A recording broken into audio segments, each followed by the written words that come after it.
Você gosta de viajar? Certeza que sua resposta foi sim. E se eu te falasse que além de viajar você pode lucrar com suas milhas? Parece mentira, mas tem muitas pessoas que vivem das milhas com lucros de mais de R$ 2.000. Então venha conhecer o guia definitivo de como lucrar com milhas. Como a intenção do curso é que todos, eu disse todos, aprenda a usar melhor e ganhar dinheiro com suas milhas. O curso está sendo vendido por um preço acessível a todos por apenas R$ 19 ou 2 vezes de R$ 9,86. Livro 2. 1. Acolhe a alvorada já dizendo, antecipadamente, para ti mesmo, vou topar com o indiscreto, com o ingrato, com o insolente, com o pérfido, com o invejoso, com o insociável. Todas essas qualidades negativas lhes ocorrem por conta de sua ignorância do bem e do mal. Eu, entretanto, que contemplei a natureza do bem, que é nobre, e a do mal, que é vil, e a natureza de quem incorre no erro, a qual me é inata e a mim aparentada, não apenas porque do mesmo sangue ou da mesma semente como também porque participante de idêntica inteligência e parcela da divindade, não me é possível ser prejudicado por nenhum deles, com efeito, ninguém me envolve com o que é vil, não sou capaz de enraivecer contra meu semelhante nem de odiá-lo, pois nascemos para a mútua cooperação e assistência, como os pés, como as mãos, como as pálpebras, como as fileiras de dentes superiores e inferiores, de modo que a oposição a isso contraria a natureza. Essa oposição produz animosidade e aversão. 2. Isto que sou é carne, sopro vital e faculdade condutora. Abandona teus livros, não distrai tua mente, isso não é permitido, mas, como se estivesses desde agora na iminência de morrer, despreza a carne nela pensando minimamente, a qual não passa de sangue e poeira, pequenos ossos, tecidos precários de nervos e entrelaçamento de veias e artérias. Considera o que é teu sopro vital, que não passa de um vento, que nem é constante, mas a todo momento expelido para ser novamente engolido. A terceira é a faculdade que comanda, e assim, deves pensar que és velho, que não deves permitir que essa faculdade seja escravizada, não deves permitir que se torne insociável, não partícipe, como se movida por cordões, manipulada como marionetes, não te lamentes com as dificuldades fixadas pelo destino no presente nem temas ou procures fugir do que para ti está reservado no futuro. 3. As obras dos deuses estão repletas de providência. Mesmo os acontecimentos ditados pela sorte ou pelo acaso estão na dependência da natureza, a trama e o entrelaçamento deles são administrados pela providência divina. Todas as coisas fluem daí, seja lá o que aconteça, é tanto necessário como útil à ordem universal, da qual és uma parte. E aquilo que é passível de ser preservado para a natureza do universo será bom e útil igualmente para a natureza de tua parte. A preservação do universo ocorre mediante a mudança dos elementos simples e mediante aquela das coisas compostas. Que isso te baste na qualidade de preceitos. No que toca a tua sede por livros, apressa-te em repudiá-la para que não venhas a morrer em murmúrios e resmungos, mas sim de uma maneira propícia e autêntica e agradecendo de coração aos deuses. 4. Lembra por quanto tempo adiaste cumprir tuas obrigações e com que frequência te omitiste quanto a tirar proveito das oportunidades concedidas pelos deuses. Tu precisas e já é hora de, porém, perceber de que espécie de mundo és uma parte e de que espécie de governante do mundo tu próprio vieste como algo que jorra de tal fonte e também de que há para ti um limite definido de tempo que, se não for usado por ti para tranquilizar e fazer perecer teus desequilíbrios, escoará contigo sem retornar. 5. Pensa firmemente a todo instante, como romano e homem, em realizar o que tens nas mãos com dignidade e ao mesmo tempo, estrita e sincera, ternura, liberdade e justiça. Ademais, confere a ti mesmo repouso no que se refere a todas as demais ideias. Porém, tu conferirás a ti repouso executando cada ação de tua vida como se fosse a última, afastando toda leviandade e desvio passional daquilo que a razão decide, bem como a hipocrisia, o egoísmo e o descontentamento com o quinhão que coube a ti. Vês quão poucos são os princípios cuja posse capacita alguém a viver uma vida que transcorre de modo favorável e semelhante à dos deuses. Com efeito, os deuses nada exigem daqueles que dão atenção a tais princípios. 6. Insulta a ti mesma, ó alma. O tempo na justa medida de que dispões para honrares a ti mesmo escasseia. Com efeito, a vida de cada ser humano é curta. E embora a tua esteja quase no fim, não respeitas a ti mesmo e fazes tua felicidade depender de outras almas. 7. As ocorrências externas te distraem, proporciona a ti mesmo repouso para aprender algo bom e deixa de ir e vir para cá e para lá. Evita, inclusive, outros tipos de ir e vir, pois há pessoas que, embora se ocupem laboriosamente de ações na vida, carecem de uma meta para a qual nem sequer dirigem uma vez seus desejos e ideias. 8. Dificilmente se vê como algo que resulta em infelicidade não examinar o que se passa na alma alheia. Contudo, aquele que não acompanha de perto os movimentos de sua alma é necessariamente infeliz.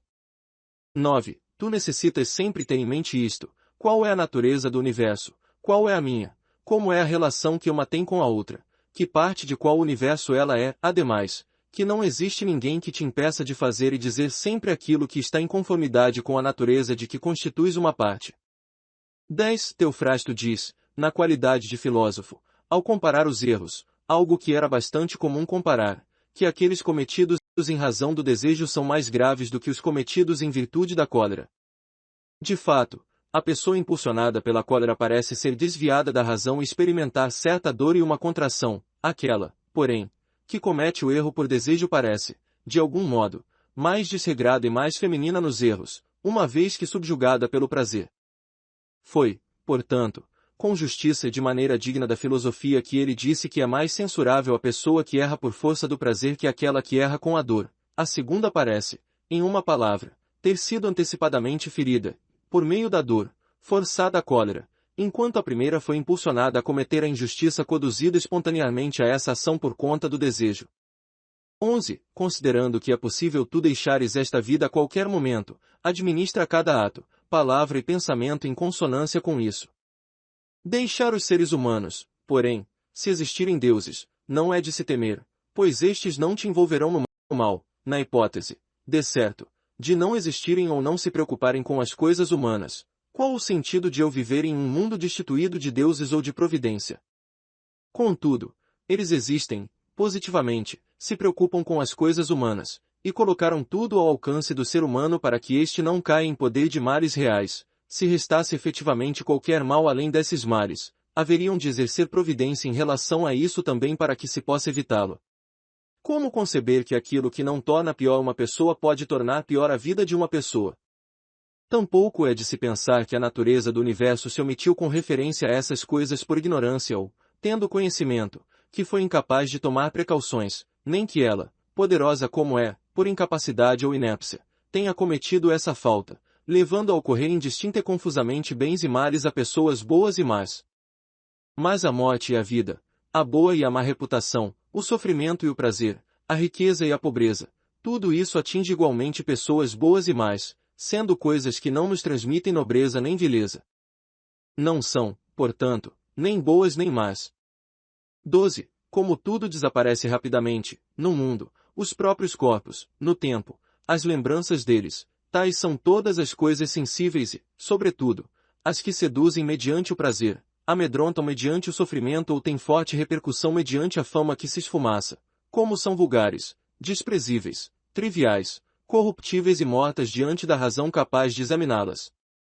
Ademais, o que são aqueles cujos pensamentos e vozes transmitem boa reputação ou fama, e o que é o morrer?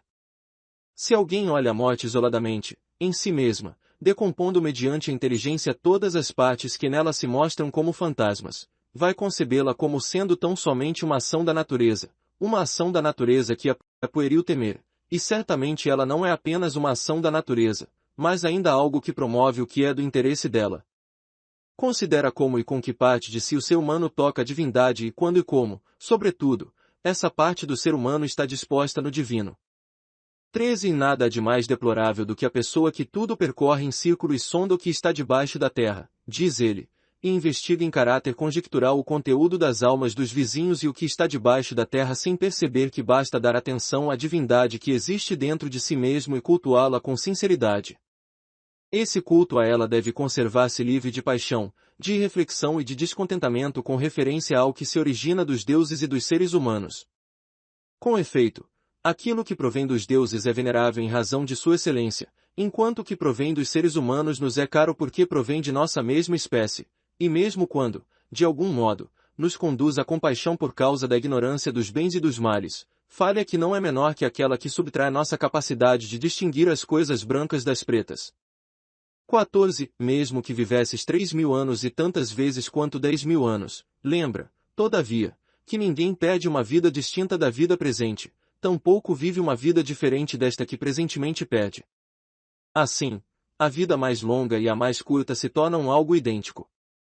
Com efeito, o presente é igual para todos e, portanto, o que se pede também é igual, e aquilo que se pede, consequentemente, revela-se como sendo de curtíssima duração, como se fosse instantâneo. De fato, não se pede o que passou nem o futuro, pois como tirar de uma pessoa aquilo que ela não possui? Necessitas lembrar, portanto, estas duas coisas. Uma é que tudo que é egresso da eternidade é de espécie idêntica e tem caráter cíclico, não fazendo diferença nem importando. Assim, se alguém permanece em contemplação das coisas apenas por um século ou dois ou por um tempo infinito, a outra coisa é que, quando morrem, a perda é igual para pessoas que viveram o máximo de tempo e para aquelas que viveram o mínimo. Com efeito, o presente é tudo de que se pode ser privado, afinal, tudo o que se tem é o presente, e a perda daquilo que não se possui não é possível. 15. Tudo não passa de opinião. Com efeito, óbvias foram as palavras ditas a Monimo, o filósofo cínico. É igualmente óbvio o emprego a ser feito dessas palavras, a se admitir, no limite do que é verdadeiro, o que encerram de útil. 16. A alma humana é violenta consigo mesma, sobretudo quando se torna, na medida do que dela depende, um abscesso, como se fosse um tumor no mundo. De fato, incomodar-se ou descontentar-se com quaisquer acontecimentos constitui um distanciamento da natureza, em que cada uma das naturezas restantes está contida como parte. Em seguida, quando manifesta aversão por qualquer ser humano ou a ele se opõe, prejudica-o. Estas são as almas coléricas ou vingativas. Em terceiro lugar, ela comete violência contra si mesma, quando assaltada por prazer ou dor. Em quarto, quando dissimula e age ou fala de modo fingido e falso. Em quinto lugar, quando não dirige as próprias ações e os impulsos a nenhum objetivo determinado, mas atua de maneira arriscada e inconsequente, quando até as coisas mais ínfimas devem ser empreendidas em relação a um fim, e o fim dos seres vivos racionais consiste em obedecer à razão e lei estabelecida pelo Estado e pela forma de governo mais respeitáveis. 17. O tempo é um ponto no que diz respeito à vida humana, ao passo que a substância flui, a percepção sensorial é imprecisa, a composição do corpo inteiro facilmente putrescível, a alma é um peão que rodopia, o destino difícil de ser previsto e o prestígio carente de discernimento. Em síntese, tudo aquilo que diz respeito ao corpo é um rio, enquanto o que diz respeito à mente ou à alma é um sonho e uma fumaça. Quanto à vida, é uma guerra e uma estada em país estrangeiro, a fama dada na posteridade e um esquecimento. O que, então, é capaz de nos oferecer uma orientação? Somente a filosofia. Esta requer vigiar para que a divindade interior se mantenha não violenta e incólume, acima de prazeres e sofrimentos, sem agir de maneira aventureira, destituída de meta, nem mentirosa e hipócrita, dispensando absolutamente a ação ou inação alheias, ademais, aceitar todo tipo de acontecimento e o lote que nos cabe, seja qual for, como provenientes daquele lugar, seja onde for, de onde nós mesmos provimos, e principalmente aguardar a morte em uma disposição favorável e tranquila, porquanto ela nada é senão a dissolução dos elementos a partir dos quais cada ser vivo é composto. Se, assim, para os próprios elementos nada há de se temer no fato de cada um se transformar continuamente no outro, por que temer e preocupar-te com tua transformação e dissolução no conjunto? Isso é conforme a natureza, e nada que é conforme a natureza constitui mal. Escrito enquanto encarnam tum. Para melhor leitura foi dividido todos os capítulos desse livro. Na sua direita está o próximo capítulo. Não se esqueça de garantir o seu livro, aqui no link embaixo do vídeo e no comentário fixado. Esse livro é vendido direto do site da Amazon.